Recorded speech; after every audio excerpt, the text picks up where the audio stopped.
기도하겠습니다. 하나님의 말씀은 마가복음 16장 6절 말씀입니다. 청년이 이르되 놀라지 말라. 너희가 십자가에 못 박히신 나사렛 예수를 찾는구나. 그가 살아나셨고 여기 계시지 아니하니라. 보라, 그를 두었던 곳이니라. 아멘. 목회하다 보면 여러 성도들의 신앙 상담을 하게 되는데요. 많은 분들이 신앙의 침체 때문에 힘들어하는 분들이 있습니다. 영적으로 무기력하고 힘이 없습니다. 교회 가는 것도 재미가 없고 예배도 잘 되지 않습니다.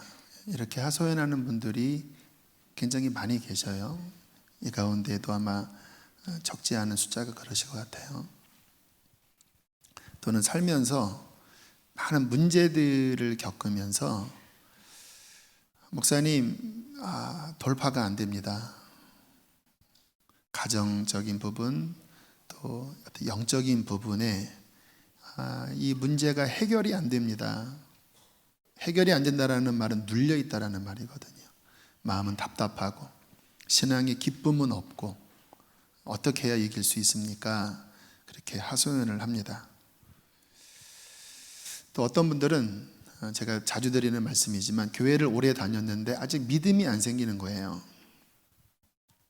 누구는 간증할 때 눈물 흘리고 주님 만났다고 하는데 나는 믿는 건지 안 믿는 건지 모르겠어요. 어느 때는 믿겨지는 것 같다가 또 어느 때는 안 믿겨지고 어떻게 해야 진정한 믿음이 생기는지에 대해서 굉장히 답답해하는 분들이 계십니다. 자, 이러한 여러 질문들 앞에 우리가 생각해야 될 것이 있습니다. 복음이 무엇인가? 저는 성도들이 종교적으로 교회 다니는 것에 대해서 굉장히 불만을 갖고 있는 사람이에요. 솔직히 종교적으로 계속 교회 왔다 갔다 할 바에는 여러분 오늘 같은 쉬는 날 집에서 쉬시는 게 훨씬 나아요. 등산 가십시오. 캠핑 가세요. 죄송합니다. 아니 정말 주님을 제대로 경험하지 않는다면 도대체 이렇게 일주일에 한 번 예배당 왔다 갔다 하는 게 여러분 개인에게 무슨 의미가 있겠습니까? 교회야 여러분 오시면 더 풍성하니까 좋지요. 이 말씀은 교회를 나오지 말라는 말이 아니라 제대로 믿으라는 말이에요. 도대체 우리가 믿고 있는 또 우리가 앞으로 믿을 그 복음이 무엇인가? 복음은 기쁜 소식인데 왜 기쁜 소식인가? 지난 수요일에 요르단에서 현지 사역을 하시는 현지 목사님들 참 보면서 존경스러웠던 거는요, 고난 속에 있는 목사님들이었습니다. 그러시더라고요. 예배 시간에 비밀 경찰들이 와서 다 촬영을 한대요. 그리고 혹시 그 회중 가운데 무슬림들, 이슬람을 믿는 무슬림들이 있으면 취조를 한답니다. 왜 이 사람 여기 앉아 있냐?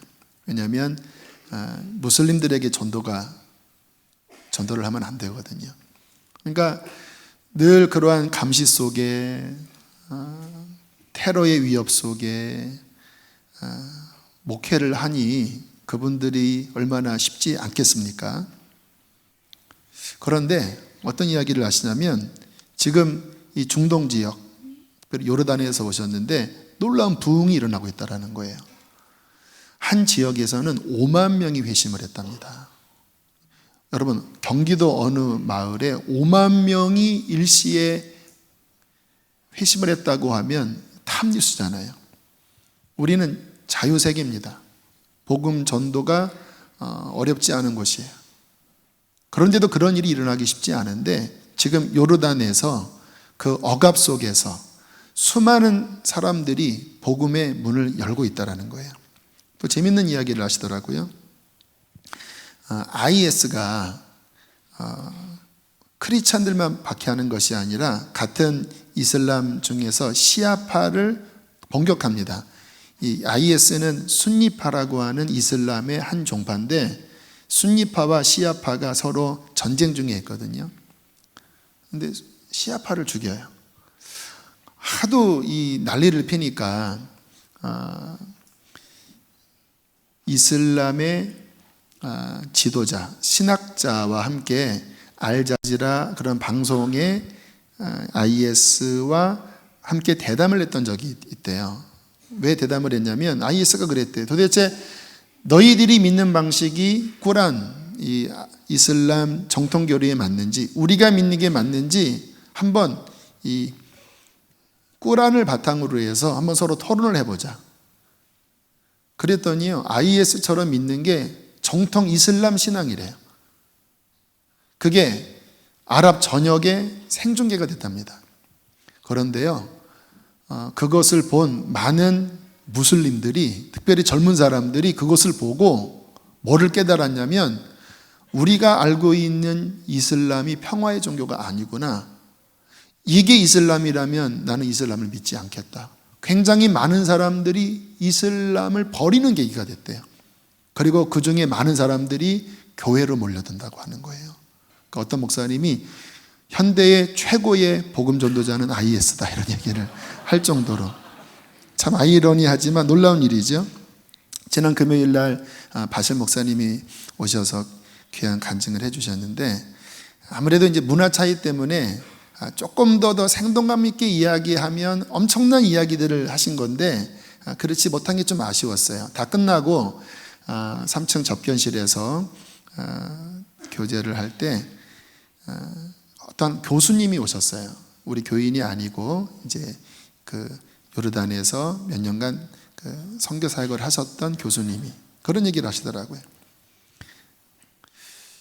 오늘 그 보여주었던 여러 사진들이 있어요. 그때 어떤 사진을 보여줬냐면 이 요르단에서 예수 영화 상영하고 또 성경 나누어 주고 또 여러 활동들을 통해서 각 가정, 특별히 난민 가정 방문해서 복음을 제시하면서 예배당에 많은 무슬림들이 앉아 있는 이 장면은 상상할 수 없는 장면이라는 거예요. 과거에는 엄청난 일이 벌어졌는데 사람들이 그것을 제대로 느끼지 못하는 것 같아서 되게 아쉬웠다고. 과거에는 그걸 어떻게 복음을 전합니까?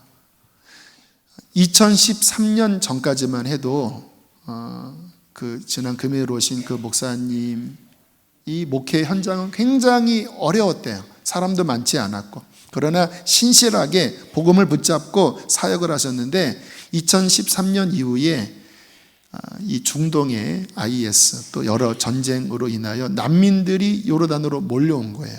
왜 요르단으로 몰려왔냐면 요르단이 그나마 중동 지역 가운데 좀 중립 지역 또 평화 지역이거든요. 그러니까 그 지역으로 300만이 몰려들었대요. 근데 그 몰려든 사람이 아까 이야기한 것처럼 교회로 들어오면서 그전에는 복음에 냉담했던 사람들이 목마름으로 복음을 받아들여서 엄청난 추수를 지금 하고 있다고 이야기를 하더라고요. 그분들이 핍박 속에 있지만 그들의 심령 안에는 거기에 눌리는 것이 아니라 하나님이 주시는 생명력으로 승리하고 있더라고요. 여러분, 복음은 능력입니다. 복음 안에는 강력한 생명력이 있어요. 어떠한 생명력이냐? 모든 문제를 이기게 하는 생명력. 그래서 이 복음이 우리의 마음을 채우면 어떠한 환경 가운데서도 기쁩니다. 사도 바울이 가장 기쁨에 대하여 많이 언급한 서신서가 빌립보서입니다. 그리고 충만함에 대해서 가장 많이 언급한 서신서가 에베소서예요. 그런데 에베소서, 빌립보서가 옥중서신이거든요. 감옥 안에서 충만을 선포했고 감옥 안에서 기쁨을 선포했어요. 무슨 이야기일까요? 복음이 바울 안에 있었기 때문에 환경과 상관없이 이 심령이 이겨졌다라는 거예요. 여러분, 사람은 마음이 이겨져야 이겨지는 거예요. 아무리 내 외부 환경이 문제가 없어도 마음이 짓눌려 있으면 그 사람은 포로된 자입니다. 그러나 몸은 감옥에 있지만 이 마음이 충만하고 기쁨이 넘치면 그 사람은 자유자거든요. 복음은 우리의 심령 안에 하나님의 능력이 임하게 하여 모든 것을 이기게 한다는 거예요. 신앙은 무엇입니까? 이 복음의 능력을 날마다 경험하는 겁니다. 그런데 왜 많은 교인들이 이 복음의 능력을 경험하지 못하고 왜 가라앉아 있을까요? 왜 영적으로 잠들어 있을까요? 왜 문제를 못 이길까요? 왜 기쁘지 않을까요? 왜 입술에서 불평불만이 계속 나올까요? 저는 오늘 이 짧은 말씀을 통해서 여러분들이 그 모든 것을 능히 이기게 하는 분명한 답을 여러분의 손 안에 쥐어드리기를 원합니다. 열쇠입니다. 여러분은 이제 이 열쇠를 가지고 계속 돌리시면 돼요. 어떻게 이 복음의 능력을 경험할 수 있을까? 오늘 설교 제목에 답이 나와 있습니다. 오늘 설교 제목을 조금 더 제가 풀어서 정리를 했습니다. 함께 읽겠습니다. 시작. 한 번 더요. 시작. 지난주에 말씀을 드렸죠. 복음은 요약하면 예수님의 십자가와 부활입니다. 성경 전체를 짜내서 엑기스 복음을 짜내라고 하면 예수님 십자가와 부활이에요. 이게 복음이에요. 그런데 이 안에 어마어마한 능력이 들어 있습니다. 신앙은 단순해야 돼요. 저는 성경을 읽고 복음을 깨달으면서 하나님의 자비하심을 느꼈습니다. 주님이 이 구원의 도, 승리의 도를 복잡하게 안 만들으시더라고요. 어린 아이들도 이해하고 누릴 수 있게 하셨고, 아프리카에서도 이해하고 누리게 하셨고, 나이 드신 분들도 이해하고 누리게 하셨고. 근데 많은 사람들이 복음의 능력을 경험하지 못하는 이유가 너무 산만합니다. 그리고 정말 붙잡아야 될 것들을 잘 붙잡지 않고 흐리멍텅해져 있어요. 이 열쇠를 자꾸 돌려야 하는데 이 열쇠를 주머니에 놓고 다니는 거예요. 자, 예수님의 십자가와 부활, 이 안에 복음의 능력이 담겨져 있다고 하는데요. 먼저 십자가부터 다시 좀 살펴보겠습니다. 여러분, 십자가는 예수님이 우리의 죄와 연약함을 짊어지셨다고 하는 구원의 역사입니다. 지난 주에 이사야 53장, 그는 실로 우리의 질고를 지고 우리의 모든 연약함을 짊어지셨다고 하잖아요. 믿으십니까? 그는 우리의 슬픔을 짊어지셨다고 하셨습니다. 이것을 정말 믿는다면 우리가 슬퍼해야 될 이유가 무엇이지요? 우리가 계속 눌려야 할 이유가 무엇이지요? 우리 게 아닌데요. 십자가는 예수 그리스도에게 우리의 그 모든 연약한 것들, 슬픔들, 질병들이 얹어졌다는 거예요. 그래서 정말 십자가를 믿는 믿음은 뭐냐면 우리의 연약함을 그분께 담대히 드리는 것입니다. 여러분, 저희 교회는 절기를 단순화해서 지키는 경향이 있어요. 아마 기성교회에 오래 신앙생활한 분들은 좀 느끼셨을 겁니다. 보통 교회는 사순절에 강단 앞에 이런 그 천 같은 거 색깔별로 붙이기도 하고 또 그 기간별로 어떤 상징을 막 사람들에게 소개하기도 하고 그래서 매해마다 주님이 돌아가셨다가 부활절에 딱 살아나세요. 그래서 그런 교회 주일학교 아이들은 좀 헷갈려합니다. 주님이 매해마다 돌아가시고 매해마다 살아나시고 부활절에 막 뭡니까? 달걀 들고 막 달걀 까먹고 하는 그런 분위기지요. 근데 저희 교회는 그런 거 잘 안 해요. 그리고 저희 교회는 거의 매주마다 십자가 부활이 선포되어집니다. 왜 그런 절기 잘 집중 안 하는지 아세요? 여러분, 십자가와 부활을 절기 기념 행사로 전락시키면 1년의 그 기간에 기념하는 것으로 끝납니다. 3.1절 행사처럼. 근데 십자가와 부활은 그렇게 하면 안 돼요. 매 순간 붙잡아야 되는 거예요. 십자가는요, 우리 안에 늘 중심에 두어야 될 거예요. 그래서 연약함이 있을 때마다, 내 질병이 있을 때마다 십자가에 넘기는 거예요. 저도 질병 때문에 마음고생도 하고 고민도 많이 했는데 주님이 답을 주시더라고요. 그가 채찍에 맞음으로 너는 나음을 입었다. 믿음으로 내게 넘겨라. 살면서 저는 많은 연약함을 느낍니다. 글쎄, 여러분들의 제 마음의 자리에 들어와 보시면 어떨런가 모르겠는데 제가 마음이 되게 약한 사람이에요. 그래서 자주 제 속에서 버거워하는 느낌을 갖습니다. 여러분들 아시죠? 이 버겁다. 그런데 저는 그 연약한 것들을 십자가에 넘겨요. 왜요? 주님 거니까. 십자가는 그러므로 나에게 매일 필요합니다. 또 예수님의 십자가는요, 로마서 6장에 있는 말씀처럼 나의 옛사람을 못 박은 십자가예요. 우리 제자훈련 하신 분들은 아마 지지난주인가 지난주에 이 과를 배웠을 것입니다. 참 복음은 오묘합니다. 복음은 죄의 열매들만 처리하는 게 아니라 문제의 근원을 처리해 버렸거든요. 근데 근원이 뭘까요? 네, 자아예요, 자아. 왜 낙심합니까? 왜 힘듭니까? 왜 죄의 유혹을 받습니까? 그것은 자아의 문제가 있는 거예요. 죄로 타락한 나의 옛 본성. 이 본성이 해결되지 않는 한 우리는 근본적으로 해결이 안 됩니다. 왜? 거기서 계속 이 구정물이 올라나오는데요. 그럼 십자가는 무엇이냐? 주님이 2000년 전에 나의 연약한 것들을 짊어지실 때 나의 옛사람을 함께 못 박으신 거예요. 그래서 우리가 신앙생활을 할 때 내 옛사람이 올라오잖아요. 그러면 그 순간 빨리 2000년 전에 이 옛사람을 못 박은 주님께로 가서 믿음으로 연합시켜버려야 돼요. 그래야 우리는 승리하게 됩니다. 예를 들어서 여러분 오늘 주차할 때 짜증나실 분 계시죠? 여기 자리 없다고 막 나가라고 그러고 막 학교에다 세우라고 그러고 그래서 막 열받으신 분 계시죠? 질문하겠습니다. 그 열받는 그 마음이 주님이 하시는 걸까요? 여러분의 옛사람이 하는 걸까요? 옛사람이 하는 거예요. 짜증. 근데 그때 여러분이 십자가와 연합시키지 않으면요, 그 마음에 여러분들은 침체가 돼버립니다. 한번 분을 내보세요.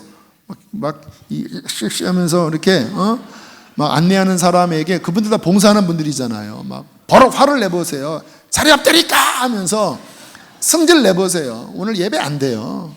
화가 나고 나 오지 말아야 되겠다 이런 생각 들고. 십자가가 무엇이냐 이거예요. 여기에 서 있는 장식품입니까? 1년에 뭐 몇 번 그런 행사 때 하는 행사입니까? 그게 아니라니까요. 여러분의 옛사람, 그 죄의 본거지를 주님은 십자가에 못 박으신 거예요. 저는 십자가를 그렇게 활용하라고 여러분에게 권면합니다. 이게 열쇠입니다. 제가 책에다가 그 십자가를 경험한 이야기를 기술해 놓았어요. 잠깐 다시 인용해 볼게요. 어느 날 내 안에 죄의 정욕이 점점 힘을 발휘하고 있었다. 이게 참 웃긴 게 목사잖아요. 그런데 어느 순간 이 죄가 한번 내 안에 역동하기 시작하니까 이 절제가 안 되게 이 마음에서 막 확장되는 거예요. 안 눌러져요. 여러분, 죄는 우리의 의지보다 강합니다. 그래서 사도 바울이 오라 나는 곤고한 사람이로다라고 이야기했잖아요. 성결해지고 싶은 내 소원과 다르게 육신의 정욕이 더 강하게 활개치려 했다. 그때 나는 내가 그리스도와 함께 십자가에 못 박혔다고 하는 수백 번 읽었던 갈라디아서 2장 20절의 말씀을 읽게 되었어요.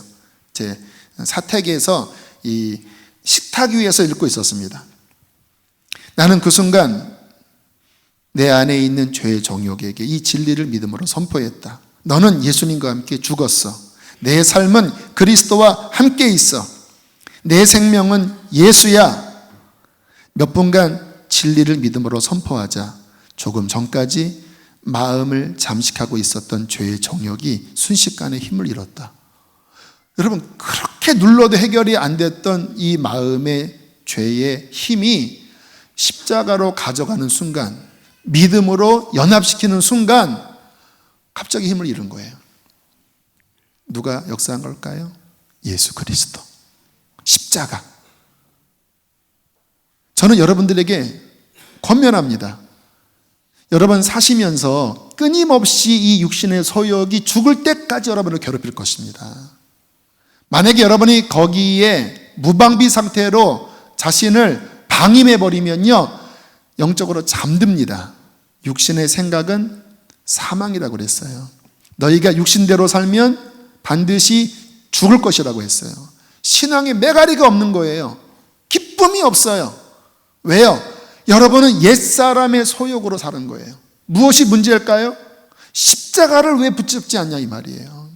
주님의 주신 십자가는 우리의 연약함뿐만 아니라 끊임없이 우리를 사망으로 끌어당기는 그 자아를 이미 완전히 못 박은 능력의 십자가입니다.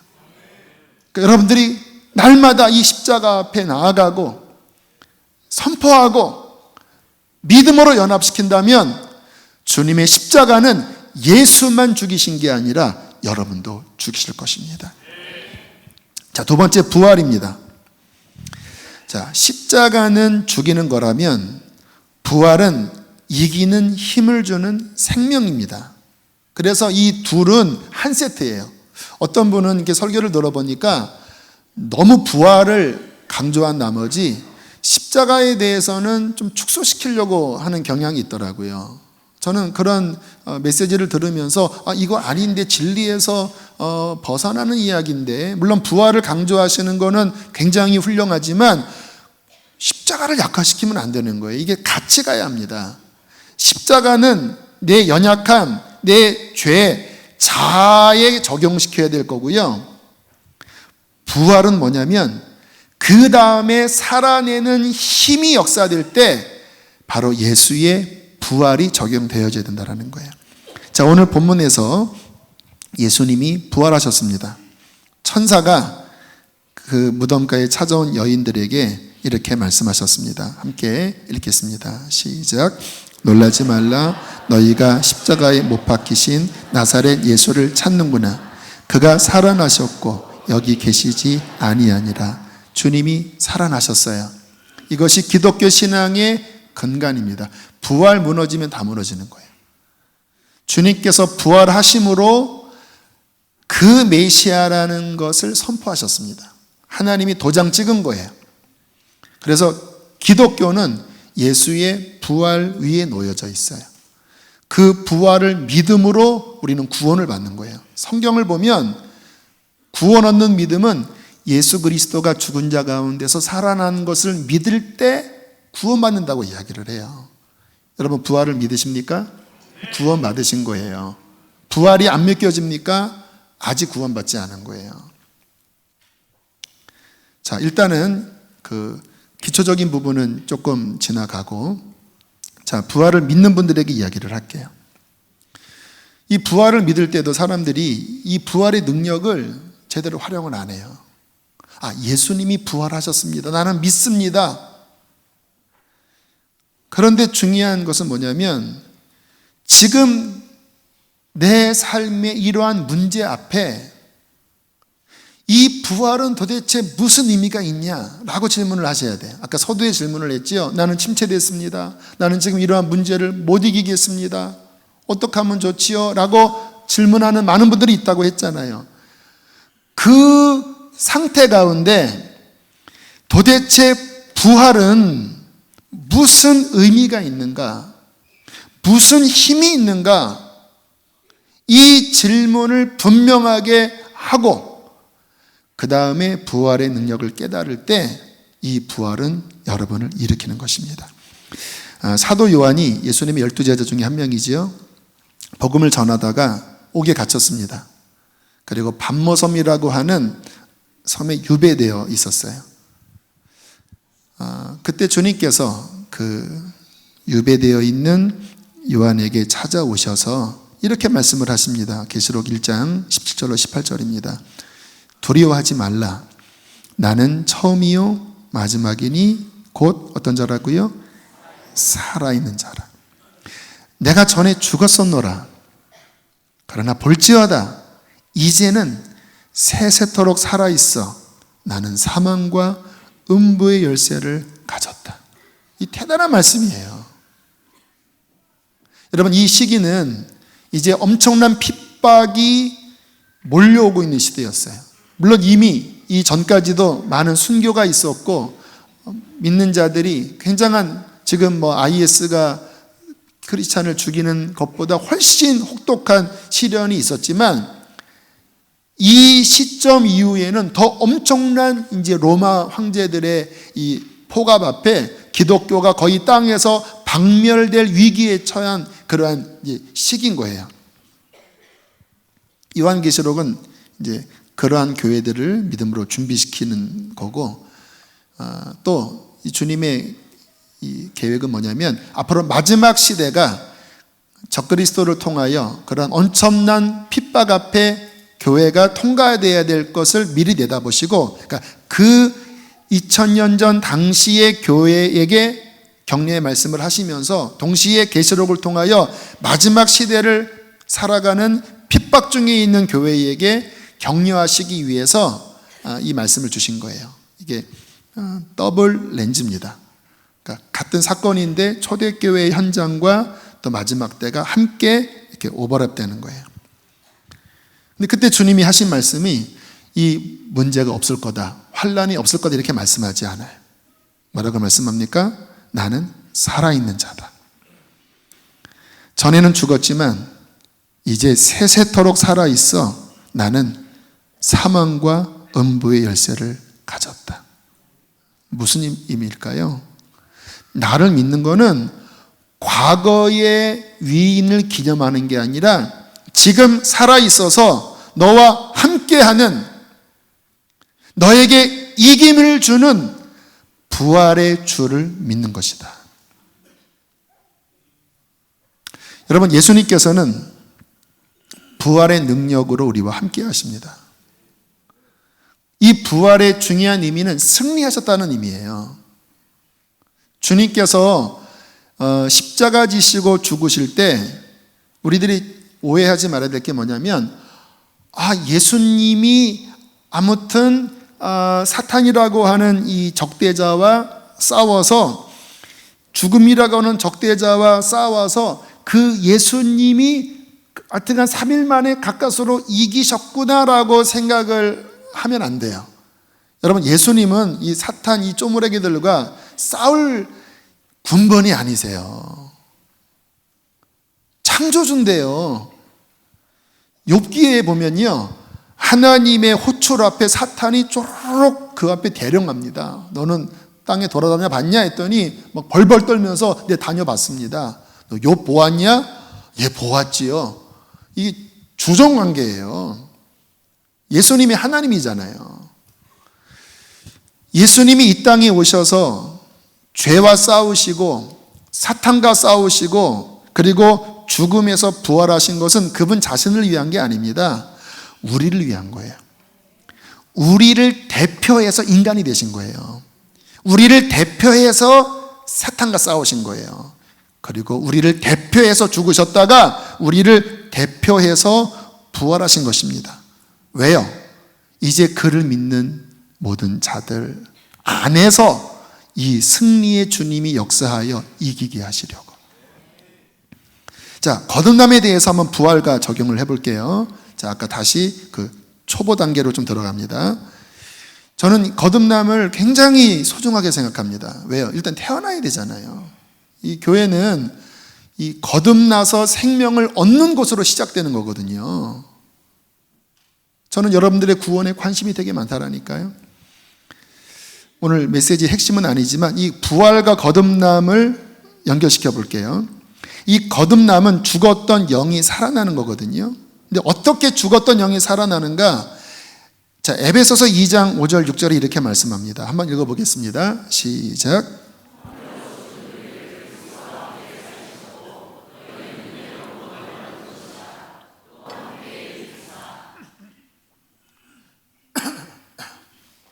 자, 우리의 상태를 뭐라고 정의합니까? 허물로 죽은 우리. 영적으로 죽은 거예요. 사례가 걸려서 목이 소리가 안 나와요. 죽었다고 하는데 왜 소리가 안 나오는지.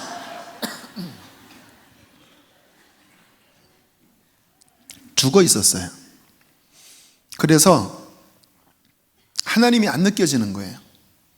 죽은 고기 위에다가 1톤 얹어보세요. 죽은 고기는 못 느낍니다. 영적으로 죽어 있으니까 하나님이 안 느껴져요. 하나님이 어디냐? 하나님과 교통할 수 있는 이 감각이 0인데 그게 죽어버렸어요. 그리고 인생이 허무한 거예요. 왜? 죽어 있으니까. 근데 육의 생명은 살아있지만 육의 생명은 100년용도 안 돼요. 그러니까 허무해요. 땅의 쾌락을 추구하지만 허무해요. 왜요? 그 안에 진짜 행복 없거든요. 그러한 절망에 있는 우리를 하나님은 어떻게 하셨는가? 그리스도와 함께 살리셨고. 이 시간 개념 자체를요, 여러분들이 이 성경적으로 보셔야 되는 게 뭐냐면, 예수님이 2000년 전에 부활하실 때 그 시간은 그 2000년 전 역사의 한 정점이 아닙니다. 이 부활하실 때 이후의 모든 시간, 모든 역사, 모든 사람들을 함께 살리신 거예요. 무슨 의미냐면, 저는 1985년도, 6년도쯤에 구원을 받았거든요. 그때 이 십자가가 믿겨졌어요. 그리고 제 이 영이 회개를 하면서 예수 그리스도를 인격적으로 만났어요. 그때 내 영의 눈이 띄어졌어요. 얼마나 감격스러운지 막 집에 달려 들어가서 저의 식구 누나에게 예수님 부활하셨다고, 예수님 나를 위해 십자가 죽으셨다고 막 외쳤어요. 자, 보세요. 1980몇 년도에 제가 거듭났거든요. 그런데 이 거듭날 때 어떠한 역사가 일어난 거냐면, 2000년 전에 주님의 이 부활이 1980몇 년도 내 안에 역사한 거예요. 이해가 되시나요? 저는 신비했던 게, 그 후로 제가 깨달았던 게 뭐냐면, 내가 그 순간에 예수님의 골고다로 간 거구나. 그리고 주님의 이 부활이 그 순간에 내 안에 역사하여 죽은 나를 살린 거구나. 허물로 죽은 우리를 그리스도와 함께 살리셨고 또 함께 일으키사. 이 말씀을 깊이 깨달으면 우리가 무엇을 알 수 있게 되냐면, 예수님 부활하실 때 예수님만 부활하신 게 아니라 나를 살린 거예요. 그 부활로 인하여 죽었던 내가 비로소 살아날 수 있게 된 거예요. 이게 대표의 원리거든요. 우리 대표에서 죽으신 거고 우리 대표에서 살아나신 거잖아요. 정말 예수님 만나서 거듭났다면 이 안에 부활이 역사한 겁니다. 기적이 벌어진 거예요. 저는 이 거듭남을 최고의 기적이라고 생각합니다. 여기 지금 영안실에 죽은 사람을 살리는 것보다 죽었던 영혼을 거듭나게 하는 게 더 큰 기적입니다. 근데 그게 어떻게 가능하냐? 그리스도와 함께 살리셨고 또 함께 일으키사. 자, 베드로전서 1장 3절 읽겠습니다. 시작. 그의 많으신 긍휼대로 예수 그리스도를 죽은 자 가운데서 부활하게 하심으로 말미암아 우리를 거듭나게 하사. 계속 반복하지요. 여러분, 죄에 팔려 허물로 죽은 우리가 도대체 어떻게 살아날 수 있겠습니까? 하나님과 원수되어 끊어졌던 우리가, 영원히 지옥 멸망에 들어갈 수밖에 없는 우리가 어떻게 살아나요?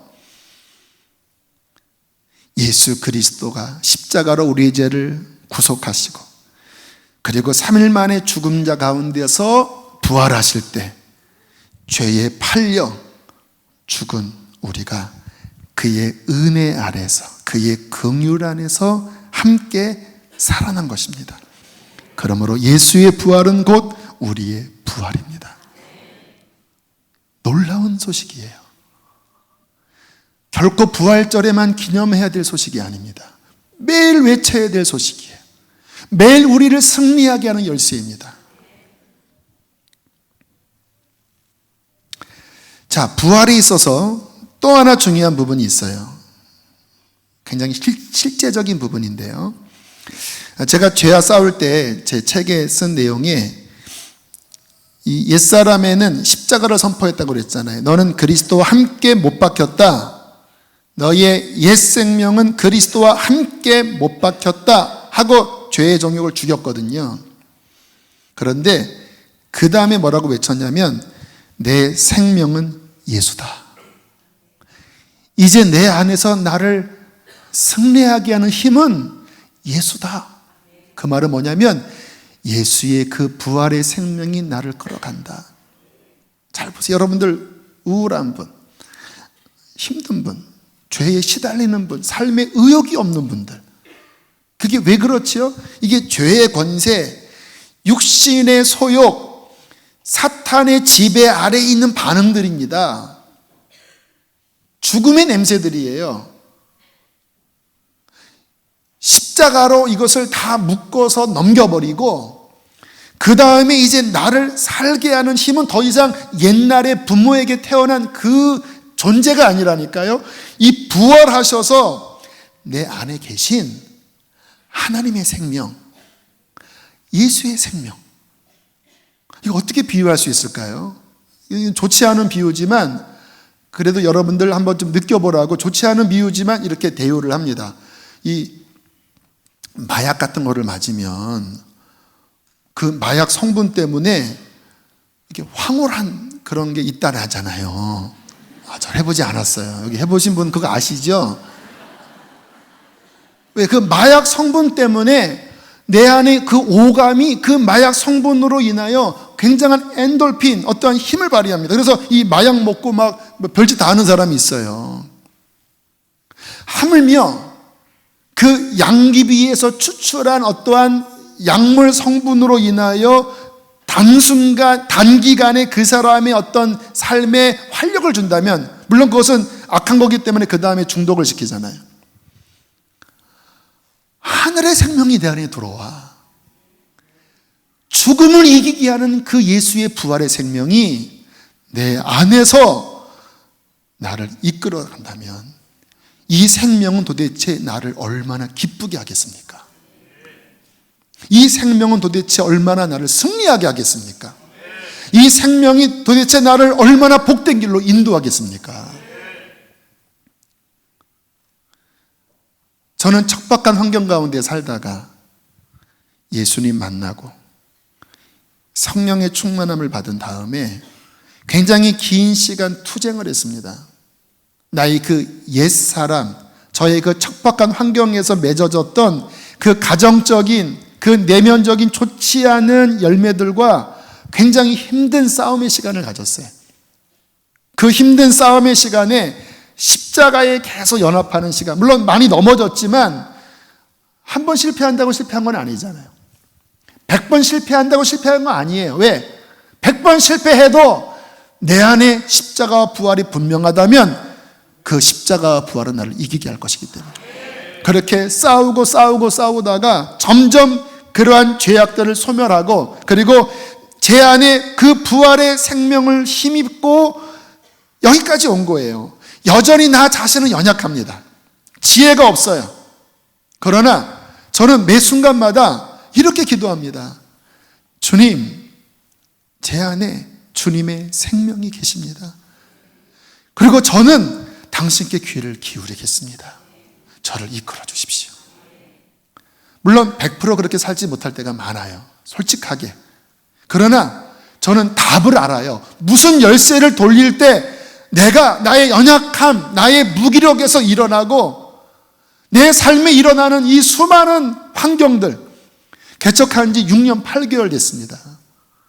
저 스스로 어떻게 여러분 한 분 한 분을 제가 어떻게 감당합니까? 보통 내기들이 아니잖아요. 저 감당 안 돼요. 와, 이 건물 접으니까 와, 진짜 알았다면 건축 안 했어요, 제가. 알았다면. 물론 알았어도 이제 뭐 잘했겠지만 아무튼 뭐 거의 죽을 뻔하고 하다가 여기까지 왔는데, 지난주에 아무튼 이제 거의 다 정리가 돼서 은행도 이제 하나 정리가 되고 이제 준공도 나가면 다 거의 다 끝났어요. 순간순간 힘들 때도 많았고 6년 8개월 동안 부대낄 때도 많았고 내 연약함 때문에 허덕을 때도 많았지만 저는 한 열쇠만을 계속 붙잡고 돌렸습니다. 제 안에 계신 예수님의 생명, 죽음을 이기게 하시고 내게 빛을 주시고 내게 힘을 주시는 생명, 그렇게 그분의 생명을 따라온 결과가 지금 여러분들이 보고 있는 옆에 있는 분들, 여러분은 왜 오셨나요? 저 때문에 오신 게 아니에요. 제 안에 예수의 생명이 역사했습니다. 예배당 건축하고 여기까지 오면서 굉장한 파도가, 굉장한 풍랑이 있었지만 우리 힘으로 넘긴 게 아니에요. 그분의 생명에 집중하고 그분을 따라갔을 때 그분이 승리하게 하셨어요.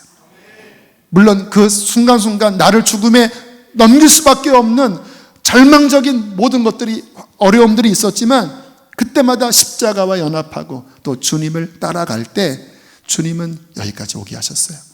앞으로 어려움이 없을까요? 있을 거예요. 사람들 사이에 또 어떤 시험이 없을까요? 있을 거예요. 왜 없겠습니까? 이 세상은 여전히 전쟁터인걸요.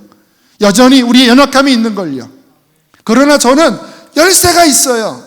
복음의 열쇠, 예수 그리스도의 십자가와 부활.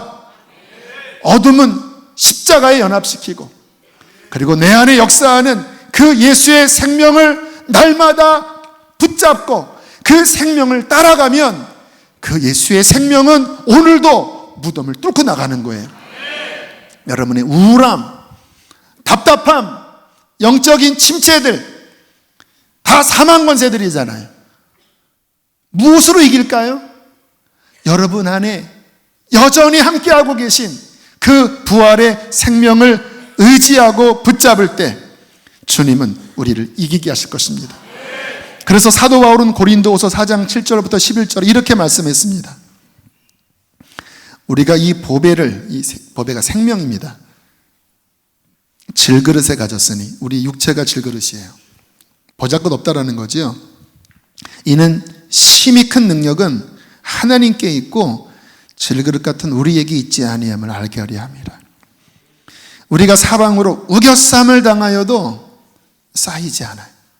막 환경이 나를 막 얽어매서 너는 죽었다, 너는 이제 끝난 거야 하고 우겨쌌는데 갑자기 나는 그 우겨쌈을 뚫고 나와. 답답한 일을 당하였어. 이제 망했구나. 이제 나는 어디로 가지? 실망할 것 같은데 또 눈을 뜨면 낙심하지 않고 소망이 내 안에서 타오르고 있어요. 말씀을 들으면 절망했던 내가 또 일어나요.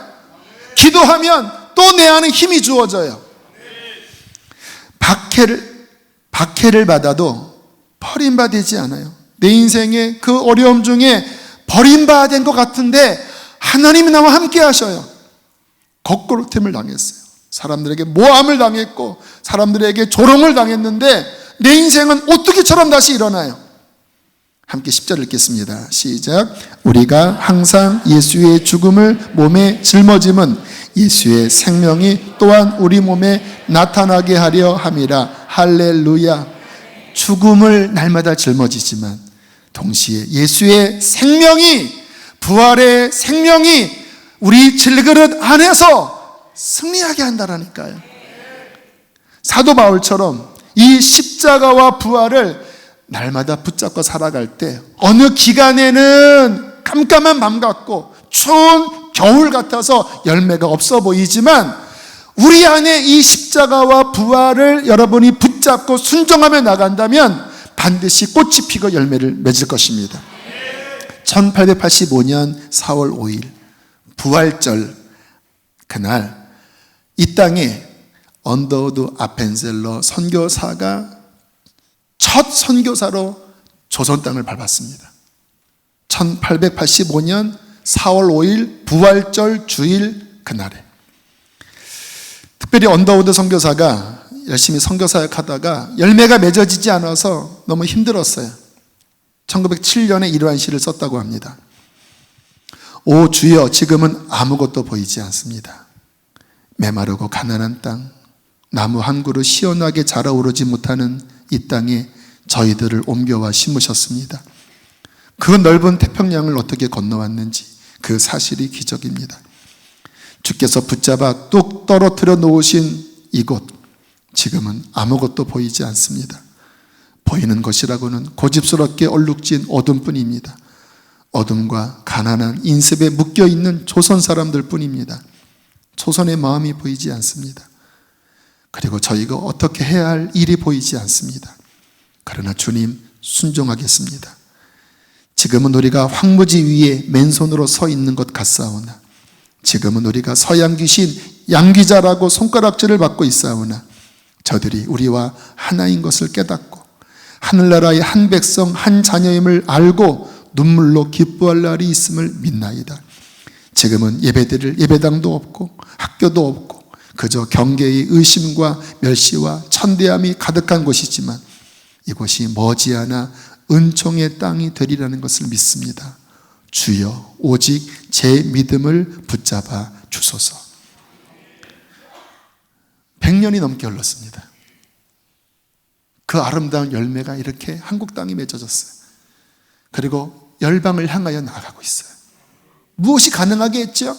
아무것도 보이지 않은 척박한 이 땅에 예수의 십자가와 부활의 생명의 복음이 전해지고, 그 부활 생명으로 구원받은 자들이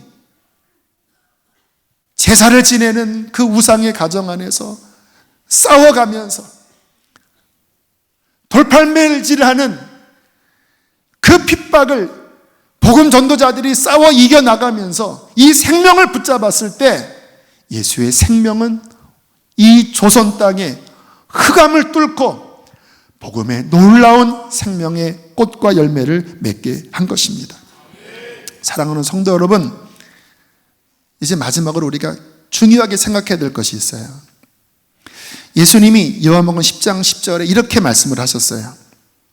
그분의 구원 계획입니다. 내가 온 것은 양으로, 우리가 양이죠, 생명을 얻게 하고, 거듭남을 이야기합니다. 그 다음이 중요합니다. 더 풍성히 얻게 하려 합니다. 주님이 이 땅에 오신 이유는요, 먼저 거듭나게 하시는 거예요. 왜? 살아나야 되니까. 그런데 거듭난 다음에 여전히 내 힘으로 살면 침체된다라니까요.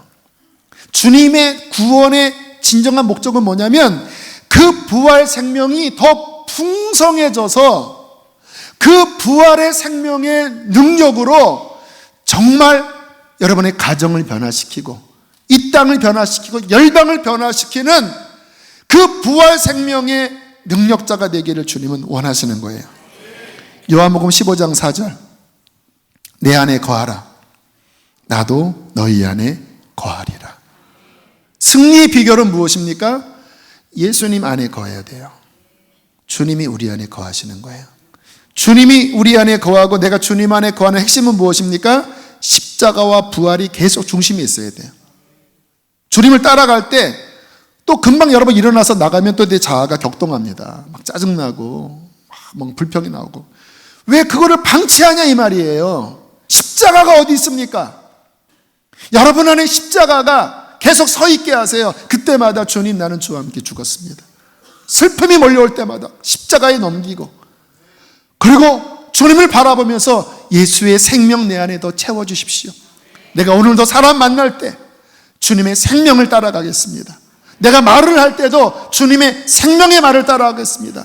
불평의 말, 십자가에 못 박고 주님의 생명의 말, 화평의 말, 계속 생명 안에 거할 때 주님의 생명이 우리 안에 승리를 줄 것입니다. 날마다 여러분의 중심 안에 십자가가 분명히 서 있고 부활이 분명하게 채워질 때 여러분은 이 복음으로 날마다 기뻐하고 모든 문제를 돌파하고 하나님께 영광 돌리는 백성이 될 것입니다. 함께 우리 이 시간 찬양하겠습니다. 나의 안에 거하라. 오늘 여러분들 회복되셔야 합니다. 오늘 일어나셔야 돼요. 주님의 부활의 능력은 지금 우리 안에 말씀 가운데 역사합니다. 나의 안에 거하라. 나의 안에 거하라. 나는 내 하나님이니 모든 환난 가운데 너를 지키는 자라. 두려워하지 말아라. 지 말라. 내가 널 도와주리니 놀라지 말라. 내 손 잡. 주님을 바라보시면서 다시 한번 믿음으로 고백하십시오. 나의 안에 거하라. 안에 거하라. 나는 내 하나님이니 모든 환난 가운데 너를 지키는 자라. 두려워하지 말라. 내가 널 도와주리니 놀라지 말라. 내 손 잡아주리라. 주님이 말씀하십니다. 내가 너를 지명하여 불렀나니 너는 내 것이라. 내 것이라. 너의 하나님이라. 내가 너를 보배롭고 존귀하게 여기노라. 너를 사랑하는 내 여호. 내가 너를 지명하여 불렀나니 내가 너를 지명하여 불렀나니 너는 내 것이라. 내 것이라. 너의 하나님이라. 내가 너를 보배롭고 존귀하게 여기노라. 너를 사랑하는 내 여호와라. 이 시간 기도하실 때 여러분 돌파하여 뚫으세요. 여러분 짓누르고 있는 그 세상의 생각, 사망과 같은 생각, 여러분 안에 있는 그 부활의 생명은 그것을 뚫고 나가게 하실 거예요. 자유를 주실 것입니다. 그러나 여러분이 믿음으로 주의 이름을 부르셔야 합니다. 십자가를 선포하셔야 합니다. 예수의 부활을 선포하셔야 합니다. 그때 성령께서 여러분을 일으켜 주실 것입니다. 우리 주여 한번 부르시고 기도하시겠습니다. 주여.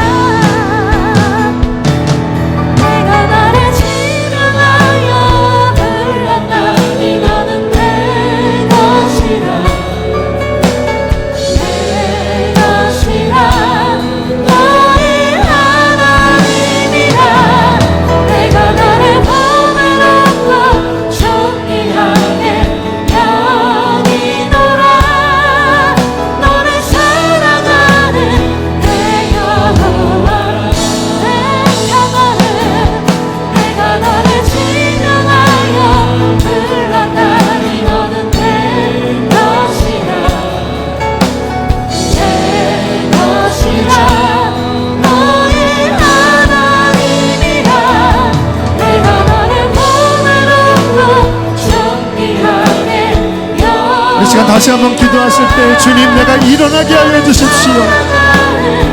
모든 것을 이기게 하여 주십시오. 성령을 부어달라고 기도하시길 바랍니다. 풀어주십시오. 그렇게 하여 주십시오. 일어나게 하여 주십시오. 일어나게 하여 주십시오. 주님 주의 이름을 부르며 왜 낙심하느냐, 왜 낭망하여 있느냐. 일어날지어다. 일어나라. 일어나라. 좀 더 기도하세요. 주님 여러분의 손을 붙잡아 일으키기 원하십니다. 일어날지어. 일어날지어. 승리할지어. 주여. 아버지여. 예수여.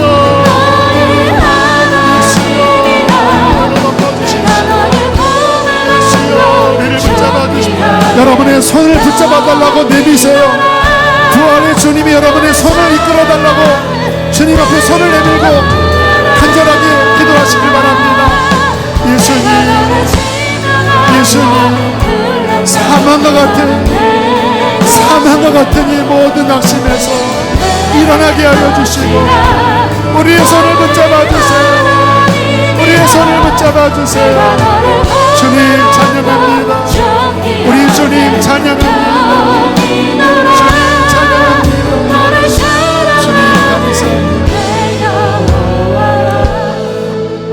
살아있는 자라. 전에 죽었었노라.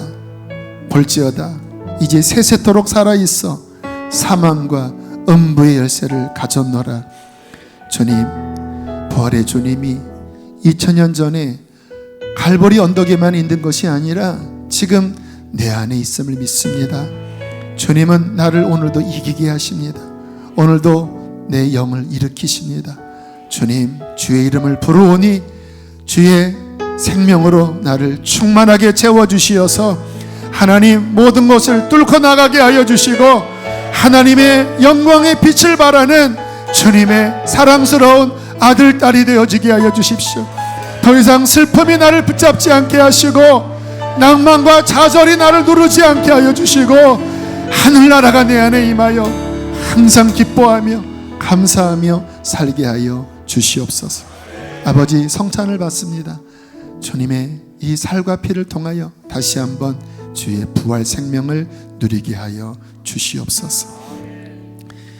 주님이 잡히시는 날 밤 떡을 떼며 제자들에게 주셔 말씀하셨습니다. 이는 너희를 위하여 주는 나의 몸이니 받아 먹으라. 식후에 잔을 드사 많은 사람들의 죄 사함을 위하여 흘리는 나의 언약의 피니 받아 마시라 하셨습니다. 우리 이 시간 떡부터 분급을 받겠습니다.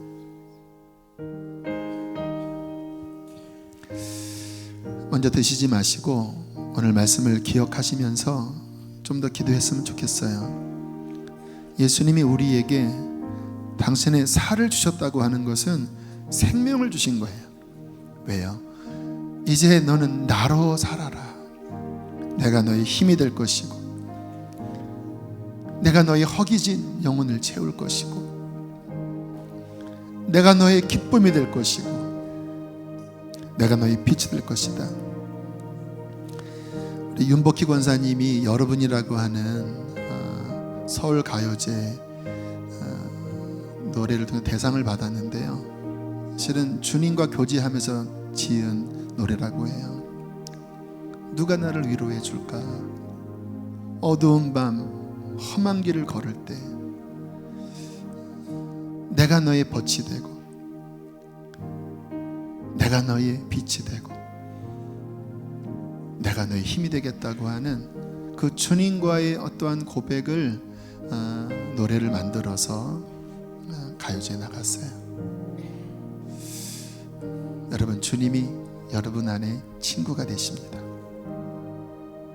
빛이 되세요. 누가 여러분의 눈물을 닦아주실까요? 누가 여러분을 위로할까요?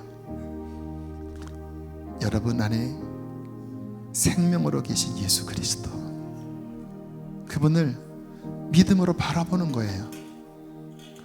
열쇠를 돌리듯이 그 주님의 이름을 부르면서 믿음으로 열쇠를 돌리는 거예요. 문이 열리면 주님의 부활의 생명이 그 안에서 용솟음쳐 올라옵니다. 그 물을 마시면 우리는 목마르지 않고 우리는 이길 수 있습니다. 그것은 종교가 아닙니다. 실제입니다. 과거에 일어나는 일이 아닙니다. 지금 일어나고 있는 일입니다. 우리 시간 그 믿음으로 우리 주님의 살을 받겠습니다. 우리 이어서 포도주 잔도 분급을 받겠습니다. 예수님이 여러분을 위하여 피를 흘리셨어요. 피는 생명입니다. 이 피로 여러분의 붉은 죄를 씻어주셨습니다. 그 죄와 허물은 여러분을 죽게 했고 슬프게 했고 소망이 없게 했어요. 그러나 예수의 보혈이 그 모든 진홍처럼 붉은 죄악을 그 생명의 피로 다 씻어내시고 죄와 허물로 죽은 우리를 살리신 것입니다. 주님께서 우리에게 십자가 지시기 전에 이 성찬을 주시면서 나의 피를 받아 마셔라. 이는 너희의 영혼에 참된 음료가 될 것이다. 너희의 육신은 세상의 물이 필요하지만 너희의 영혼은 나의 피가 필요하다. 내가 나의 피를 너에게 주어 너에게 영원한 생명을 주고 싶구나. 이 얼마나 놀라운 은혜입니까? 이것이 바로 복된 소식입니다. 주님, 이 피가 내 안에 흐르게 하시고, 이 피가 나의 모든 절망을 다 몰아내게 하시고, 나를 거듭나게 하사 하늘의 생명이 있게 하사 나로 진정 소망이 있게 하여 주시고, 나로 이 모든 것을 이겨 하나님 앞에 서게 하여 주십시오.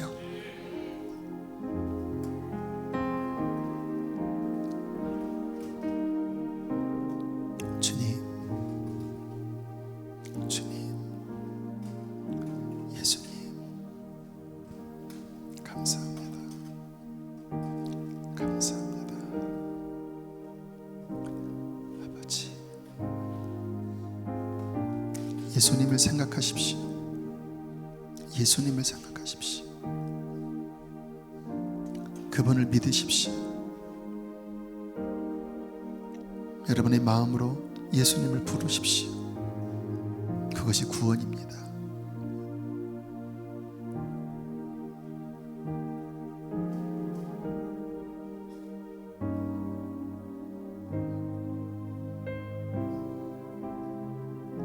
함께 믿음으로 잔을 받겠습니다. 기도하겠습니다. 하나님,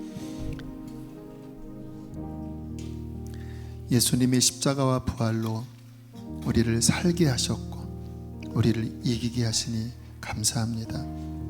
더 이상 좌절과 침울한 마음과 무덤과 같은 삶의 자리에 있지 않게 하시고, 부활의 생명으로 주님 당신과 함께 뚫고 나와 기뻐하게 하시고, 감사하게 하시고, 소망이 있게 하시고, 능력이 있게 하여 주십시오. 주님, 주님이면 충분합니다. 날마다 주님의 이름을 의지하겠습니다. 오늘 이 열쇠를 내 손에 믿음으로 꼭 쥐고 매일매일 십자가를 통과하고 부활의 생명을 마시겠습니다. 더 충만하게 채워주시고 주님, 우리를 영생의 길로 이끌어 주십시오. 주여, 이 교회를 축복합니다. 주님이 여기까지 이르게 하셨나이다. 주님, 이 부활 생명을 열방 땅 끝까지 흐르게 하게 하여 주시고, 열방 땅 끝에서 사망 가운데 있는 자들을 예수 부활의 생명으로 살리는 교회 되게 해 주시옵소서. 몸이 아픈 자들 주님 십자가의 질고를 넘깁니다. 치유될지어다, 강건할지어다, 병에서 놓여 강건할지어다. 주님, 재정의 영역, 삶의 영역에서 답답한 가운데 있는 자들 주님 십자가와 부활을 선포합니다. 모든 어둠은 십자가로 소멸되고 주가 주시는 참된 복이 저들의 재정과 삶의 모든 영역에 차고 넘치게 하여 주십시오. 자녀들을 축복합니다. 부모 형제를 축복합니다. 한 주 동안도 이 부활의 생명으로 승리하게 하여 주십시오. 귀한 예물을 봉헌합니다. 사랑하는 성도들을 축복하소서. 이제는 우리 주 예수 그리스도의 은혜와 하늘아버지의 그 크신 사랑과 성령의 교통하심이 사랑하는 성도들에게 충만히 함께 있을지어다. 아멘.